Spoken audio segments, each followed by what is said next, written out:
שומעים. צהריים טובים, מתחילים באיחור אופנתי קל. כבר אני אומר לכם שיש כמה שינויים קטנים, החלטנו לשנות את הסדר של ההרצאות בגלל סיבות לוגיסטיות, כלומר מישהו ירצה לבוא מבחוץ ולשמוע על אמאוס דווקא ישמע על חורבת עקד. אנחנו נתחיל מאמאוס ונסיים בחורבת עקד, והמושב כולו מוקדש להרצאות שבמרכזן אתרי פארק קנדה, כך קראנו לזה, פארק קנדה סייטס. שתי הרצאות הם יהיו באנגלית, הראשונות, ולאחר מכן שני הרצאות בעברית.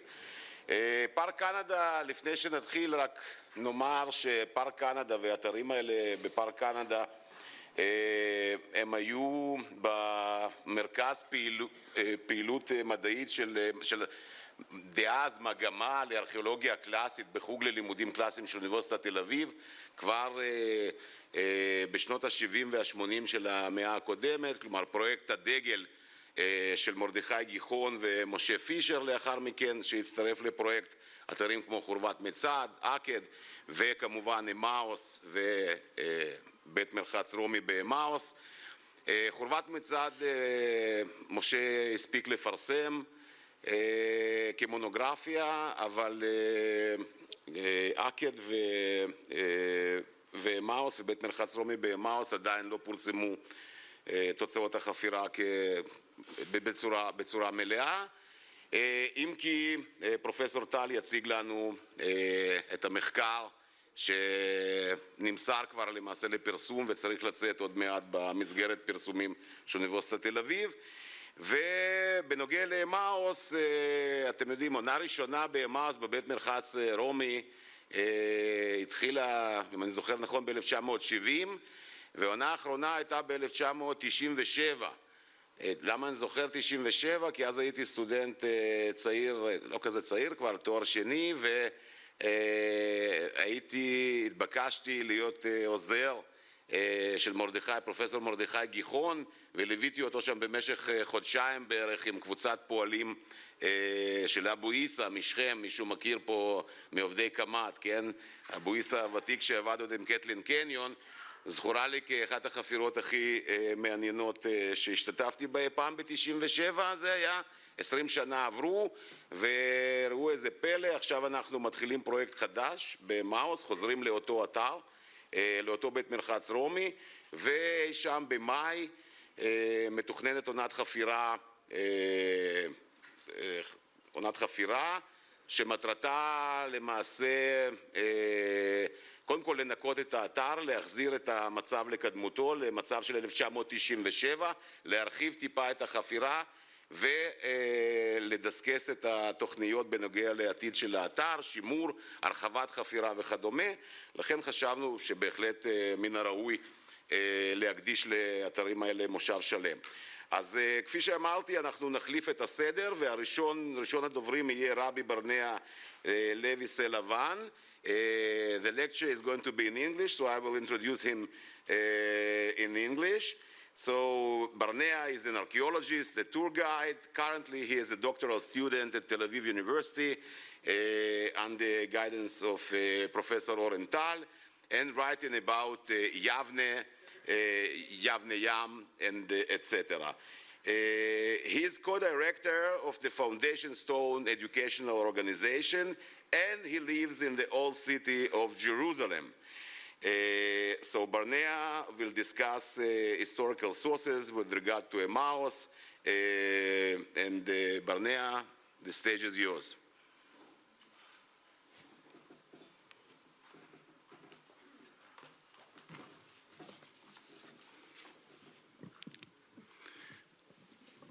Shalom l'kulam. Thank you, everyone. Shalom. I'd like to thank the Kamat and Ariel University for inviting me, and my teachers at Tel Aviv University, Oren Tal and Alex Van Talken, for suggesting this. And let us, there are a lot of sources, so if you'd like sources afterwards, you're welcome to contact me. But let's meet the elephants in the room of Emmaus. First elephant in the room. Where is Emmaus? This is just, it's not even all of them. Kubeba, Abu Ghosh, Colonia, Moza, Kiryat Anavim, Artas, Rubat al-Khamsa, and now Professor Zwickel suggests Bir el-Khumem, near the Atarot airport. Will the real Emmaus please stand up? The second is that there are many versions of Emmaus in the text. Are you sure they're talking about the same one? Maybe there's a mistake. And Hamat becomes Emmaus in Greek. That's why the two names are related. The third elephant is that the texts also have alternative names, such as Ma'on Yehuda or Pamias, which means the events there may have nothing to do with Emmaus. So Hadrian stations guards the trap revels. Vespasian stations guards the trap revels. And the one with Hadrian fits very nicely because there's a village, Lycia, which would fit where Kfar Likitia is relative to Emmaus. But they were trapping any rebels or somebody who's coming to Jerusalem, making sure that we're faithful to the Romans each and every respective times. But maybe it didn't happen in Emmaus. So that said, we will recite things despite alternatives, because why ruin a good story if it fits? And it's called the Wenneman rule. You can discuss, have a conference whether the events that Wenneman describes, was there such a person, did it really happen? But the author made sure it fits. And so I've chosen texts where everything fits to the Emmaus that we have. Now, to understand Emmaus and the context of the text, let's look at the landscape and the longue durée. Emmaus of today adjoins the Ayalon Valley, named for the biblical city of Ayalon, which we'll visit in a moment, which the book of Joshua places in Dan's tribal territory and near Ephraim. Beit Haron is in the mountain. The fertile valley is below. The Amorites held the hills with the axis between them. Indeed, according to Israel Roll and others, in the biblical period, the Jaffa-Jerusalem road ran through Beit Haron and not where the current highways do. The Battle of Joshua, where he seeks more time as he stands on the Beit Haron pass and then will descend into the Ayalon Valley. Shemesh begivon dom v'yarech be'emek Ayalon. May the sun stand in Givon and may the moon stand in Ayalon Valley. This is this passage. There is a suggestion that Ir Shemesh in the verse is Emmaus, because the Codex Vaticanus Septuagint text says Polis Samuis, but it's not generally accepted, and as far as I know, no Bronze Age or Iron Age remains have been found, and so too, Andre Lemaire's innovative suggestion that the memset on the Judean seal impressions is Emmaus, also there doesn't seem to be a basis for it archaeologically. 2 weeks ago, I stood on the hill identified as biblical Ayalon, which Shalobim also mentioned the verse nearby in sight. It has the strategic advantage of height, lying at the fertile valley's edge, a spring right at its feet, the higher mountain behind offering protection, with visible passage to the Beit Horon ascent, or further over to Beit El, and of course up to Jerusalem. What more could a town want? However, apparently the abundant waters ceased, and in the time of the Second Temple were not there, and also settlements became bigger, and the biblical Ayalon didn't fit. Emmaus is called several times Makom Yafeh Umayim Yafim V'Naim, a lovely place with beautiful and pleasant waters, as demonstrated by its springs and by the conduits which are found throughout. However, Hamat normally implies a place of hot waters.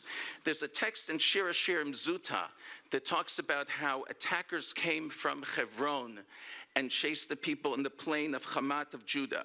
And one text uses the term demotion, which can mean public or a public building or public baths, and the rabbis generally use it to mean public baths, and that would fit Emmaus. However, hydrologically, even though we see here a Roman bath, there are no hot waters here.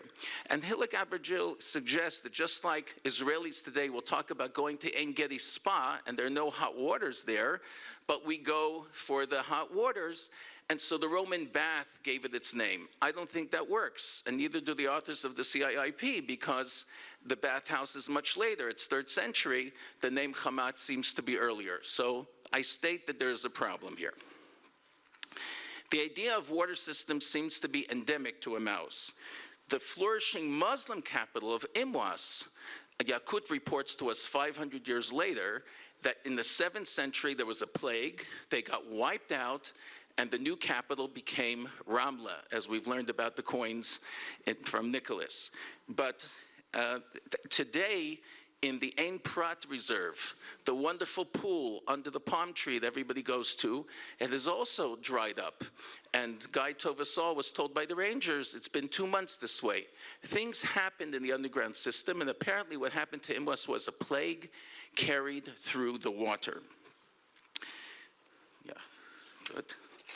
The Emmaus-Jerusalem road first appears in the Persian period, the 5th, 4th century before Common Era, the early Second Temple period.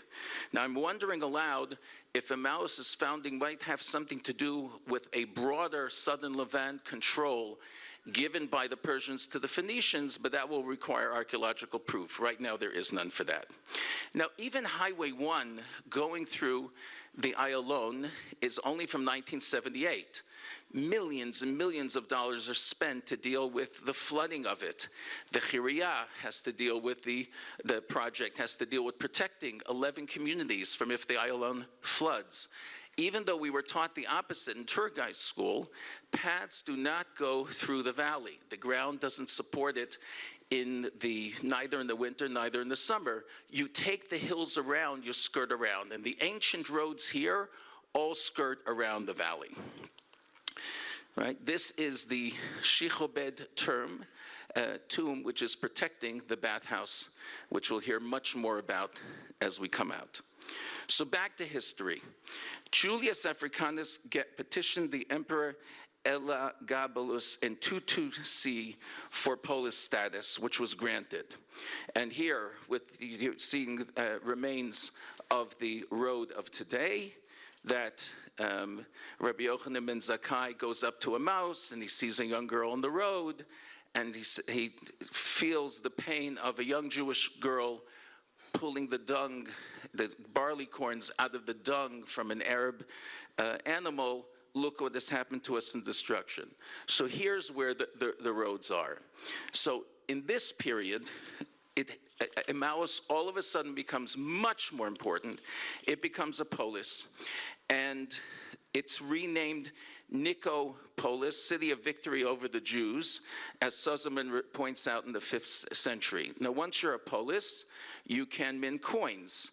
And there are Elagabalus year 2 coins from Nicopolis. Eusebius says Emmaus is Nicopolis, and he uses Emmaus 7 times as a reference point to other cities, which helps this identification. Right. You see, again, Palestine, Nicopolis, which was recently called Emmaus. Julius Africanus said Emmaus, which is Nicopolis. This is well documented in texts. Ptolemy's map calls it Emaunta, 20 mil from Jerusalem. Huitinger calls it Amaunta, Amavanta, 19 mils west of Jerusalem, and connected to Gafna and Lod, which appears in many, many stories. And this Emmaus appears prominently as Nicopolis on the Medaba map, plate 7, with a church building. Starting in the 19th century onwards, Edward Robinson in 1852, and then Guerin, Clement Ganot, Guillemont, Vincent, and Abel, who actually excavated here, all identified this site as Emmaus in the Canada Park. Archaeological excavations happened here earlier than in other places, as far as back as the 1880s and then the 1920s. Finding the name Nicopolis in inscriptions, which matches the information provided in text, along with related archaeological finds, resolved this issue to most scholars' satisfaction 100 years ago. And here's the report from 1932. This leads to the thorny issue of the Luke story, pun intended, where 2 men coming from Jerusalem are said to be the first to meet Jesus post-mortem on the way to Emmaus, have dinner there, in the place where it's also said that Jesus washed his feet in the spring, and the 2 run back to Jerusalem to report. That is why generations of churches were built here, first indicated in text by Paula in the late 4th century Common Era. Inscriptions were found mentioning the reigning bishop, donors, prayers, and passage. This is the Codex Sinaiticus, which we'll discuss shortly. Many books are called The Way to Emmaus. It's a Christian theme. Now, there are people who actually walked from Emmaus to Jerusalem, from Jerusalem to Emmaus, to show that it was possible and to bring the truth of the text. But as Professor Zwickel points out, the story has them coming back at night, and those times coming back at night would be impossible. And as Aviv points out, the Medaba map does not associate Nicopolis with Emmaus the way Eusebius did. Various New Testament editions offer different distances, such as 60 stadia, which would fit Emmaus Kubeba, 160 stadia, about 32 kilometers, which does fit this Emmaus, and that number appears in the early Codex Sinaiticus. Zwickel feel the text was changed to 160, but was originally 60. So El Kubeba, Abu Ghosh, about 7 kilometers from Jerusalem, fit better. The CIIP authors cite the Luke text in Moza. Josephus says 800 retired Roman soldiers went to Emmaus at 30 ris, distant from Jerusalem, which also better fits Emmaus, Moza, Colonia. The size of Emmaus changes over the centuries, sometimes even being a great city, a regional capital, and even a polis. But in the small time I have remaining, I will focus just on events we read in text. Josephus reports the following.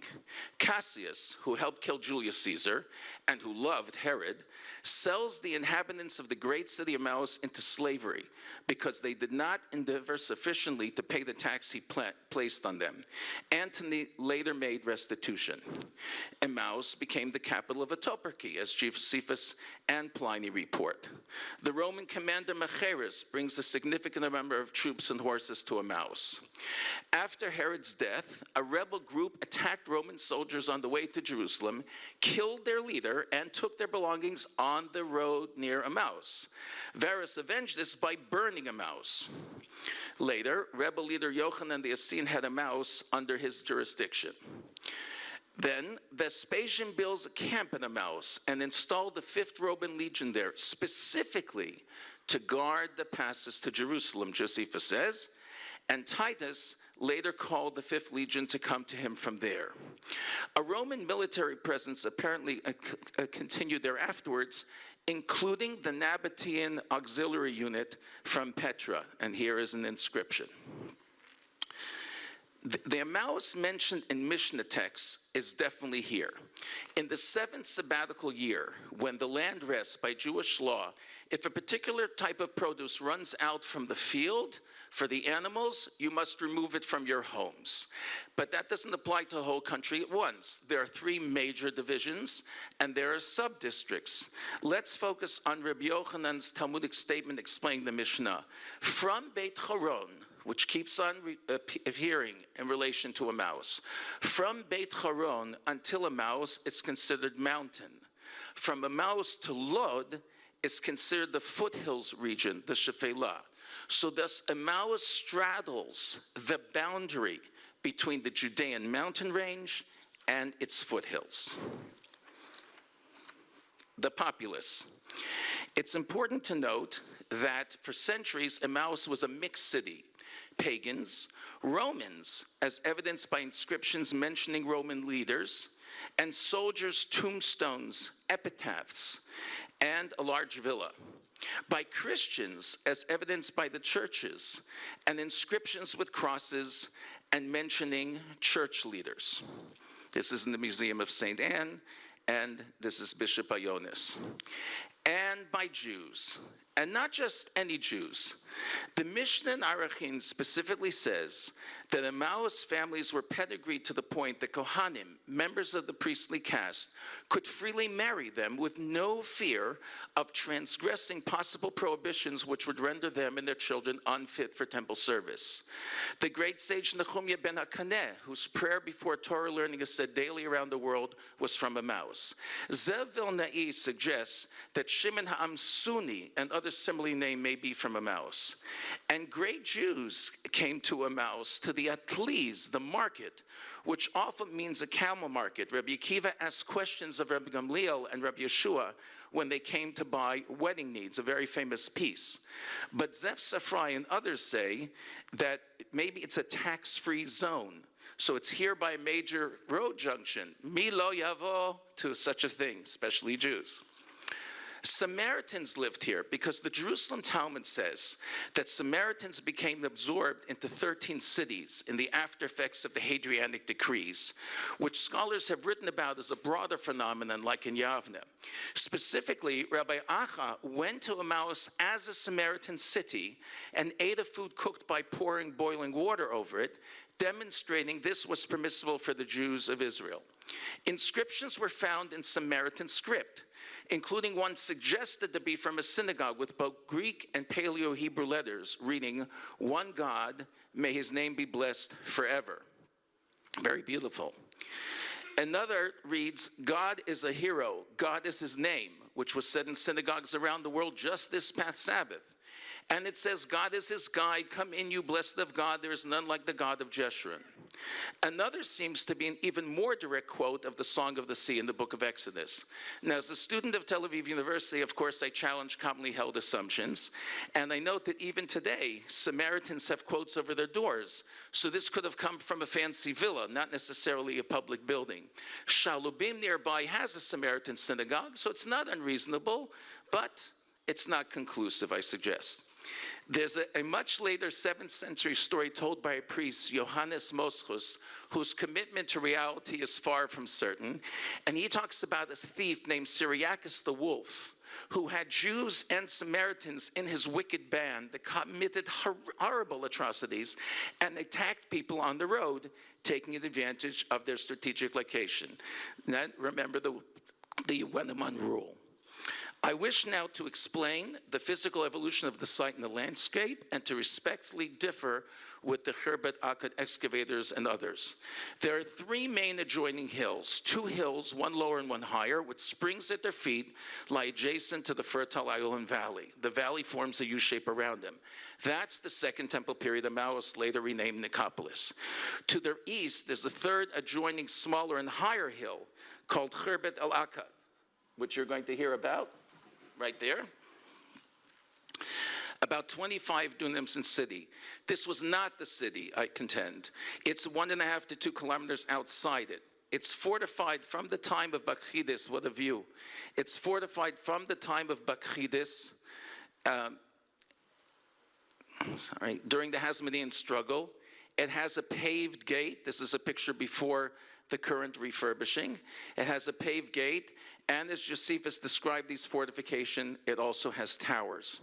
It was used again by the Romans, and then by Bar Kokhba's rebels. You see this escape hole in a water cistern, with physical signs of underground passages and Jewish ritual baths.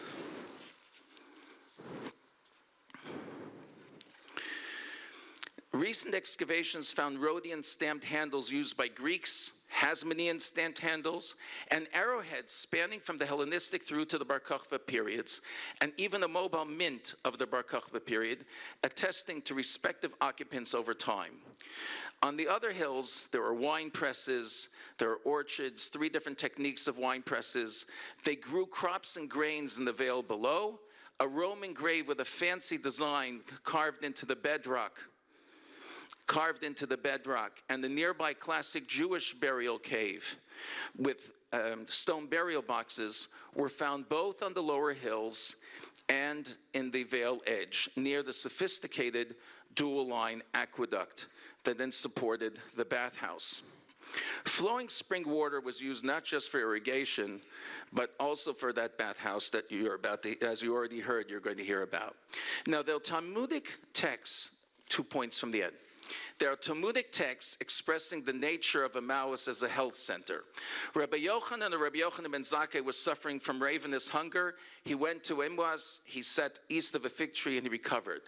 But Emmaus is also, and Dempsey is contrasted with Yavne. And the fulcrum between them is the great Rabbi Lazar ben Arach, student of Rabbi Yochanan ben Zakkai, who the Mishnah says outweighed all the other students, and interestingly, a connection to Emmaus perhaps, he was like an overflowing spring. So either after comforting the rabbi after his son died, with Rabbi ben Arach giving the best, or Rabbi Yochanan ben Zakkai himself was buried, they split up. Most go to Yavne, which is described as a place of abundance of scholars who love Torah, whereas Elazar goes to Damsit with beautiful water, and his Torah is diminished, their Torah grows. And one version has that he went to his wife, and he thought they would come to him because he was the greatest, but they don't come. His wife didn't let him go. And she said, they need you more. It's like the rats have to come to the container, not the container to the rats. And it says, he went there until he forgot his learning. And they came to ask him, what's better with relish, a wheat or a barley loaf? And he didn't know how to explain it to them. And another version has that he forgot his learning and made a horrific mistake, and the sages prayed for him. I'd like to suggest that maybe they're hinting to him, you may be a wonderful sustenance. You may have the kemach of the Torah, the flour, but you don't have the context. You're all by yourself. You need the liftan. You need us so that people will appreciate you. I would like to end with a specific suggestion for locating the Emmaus battle recounted in Maccabees 1. Yehuda gathers his people in Mitzpeh, which scholars generally place either in Nebi Samuel or Tel Natzim in Ramah's outskirts. And the representatives of these opinions have been discussing it during this conference. They're all here. And he anticipates an attack from Gorgias and his colleagues who made camp in the plain near Emmaus, the text says. Gorgias ascends. There he is, the Greek camp in the valley. Gorgias ascends on the Beit Haron ascent to Mitzpeh, thinking to trap him. Yehuda offers heartfelt prayers, leaves campfires burning as if they were there, and encamps south of Emmaus, meaning he takes a more southwesterly descent around Emmaus to avoid them, taking the obvious plain. At daybreak, he suddenly attacks with 3,000 weaponless men. The defenders come out to the plain and are chased to nearby fortified Gezer and to the southern fields of Edom Adamia, to Ashdod and to Yavne. In the meantime, Georgia's descending troops see the smoke rise from their camp, and they also flee to the coast. Now, Bachidas learned from this to make his fort high up in the hill. But in the Battle of Emmaus, as it is called, Yehuda, who knew this area of his homeland so well, used the topography of Emmaus at the boundary between the mountain, the foothills, and the plains to defeat the world's greatest army of the time. Thank you.